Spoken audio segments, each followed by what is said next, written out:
பார்த்தீங்கன்னா இப்போ பொதுச்செயலர் எடப்பாடியார் வந்து எல்லாம் கட்சி விட்டெல்லாம் எடுத்துட்டு இருக்காரு, பதவி விட்டு நீக்கிட்டு இருக்காரு. ஒரு இயக்கத்தில் கருத்து வேறுபாடு, அது காஸ்ட் ஆஃப் ஆக்ஷன் காரணமாக, அதாவது விரிசல் அந்த மாதிரி ஏற்பட்டால் அந்த தேதியிலிருந்து எந்த முடிவும் எடுக்க முடியாது. இது சட்டம். அதே போல குறிப்பாக யாரையும் நீக்குவதோ சேர்ப்பதோ செல்லாது, நியமிப்பதோ செல்லாது.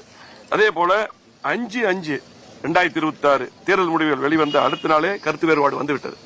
அதே போல நீதிமன்ற கணக்கிலோ தேர்தல் ஆணைய கணக்கிலோ 11/5/2026 அன்று யார் பதவியில் இருந்து அதுக்கு பின்னால் 11 அந்த பிரச்சனை வந்து ஃபர்ஸ்ட் அவங்க பெட்டிஷன் கொடுத்தா, நாங்க கொடுக்கல, அவங்க கொடுத்தாங்க.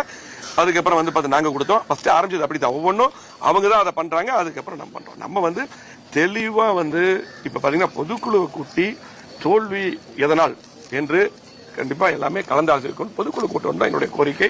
பொதுச்செயலர் அவர் தான் இருக்கான்னு சொல்லி போட்டு தெளிவா நானும் பேசினேன், சி வி சண்முகம் பேசும்போது சொன்னாங்க, நத்தம் நேற்று பேசும்போது சொன்னாங்க. ஆகவே அதுக்கு ஆரோக்கியமான முடிவு எடுக்காமல் இந்த மாதிரி வேலையை பார்த்துருக்காங்க. அதனால பாத்தீங்கன்னா நீதிமன்ற கணக்கிலோ தேர்தல் ஆணைய கணக்கிலோ 11/5/2026 என்று யார் பதவியில் இருந்தார்களோ அவங்க அப்படியே இருப்பாங்க. அதுக்கப்புறம் யாரை நீக்கினாலும் சேர்த்தாலும் செல்லாது என்பதுதான் உண்மை. இதுதான் சட்டப்படி. அதே போல இதேதான் அம்மா மறைவுக்கு பின்னால் பாத்தீங்கன்னா அந்த நேரத்தில் பாத்தீங்கன்னா இப்ப பொதுச்செயலாளர் கூடிய அவர் எடப்பாடியார் அவர்களும் எப்படி முதல்வராக பொதுச்செயலாளராக எல்லாம் வந்தாரு, இதே விதிதான்.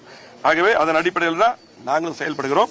ஆகவே கழக பொதுச்செயலாளர் என்ற முறையில் இப்போது நீங்கள் எடுக்கும் எந்த நடவடிக்கையும் செல்லாது என்பதை நம்ம உங்களுக்கும் கழக நிர்வாகிகளுக்கும் பொதுமக்களுக்கும் தெரிவித்துக் கொள்கிறோம். தேவையில்லாத அந்த குழப்பமான கட்சியை குழப்பக்கூடிய நடவடிக்கையை நிறுத்திவிட்டு ஆரோக்கியமாக பொதுக்குழுவை கூட்டி இந்த தோல்விக்கு இன்னைக்கு பாத்தீங்கன்னா 3வது இடத்துக்கு நம்ம வந்திருக்கிறோம். இந்த தோல்விக்கு என்ன காரணம் என்று கூடி முடிவெடுத்து கட்சி பலப்படுத்துவது, ஒற்றுமைப்படுத்துவது எங்களுடைய நோக்கம். இப்போ சொல்றோம் தெளிவா. இவர் வந்து எல்லாத்தையும் போங்க போங்க போங்க நீக்கிட்டே இருக்காரு.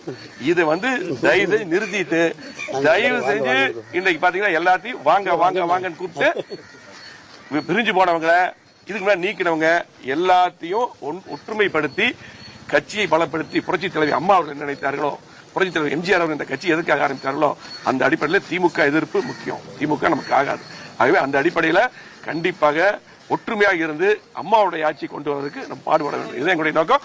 ஆகவே இன்னைக்கு வந்து பொதுச்செயலாளர் அவர்கள் நீக்கின எதுவும் செல்லாது. அவர்களாம் அப்படியே பதவியில் தொடர்வார்கள். எல்லா பதவியில் அப்படியே தொடர்வார்கள்.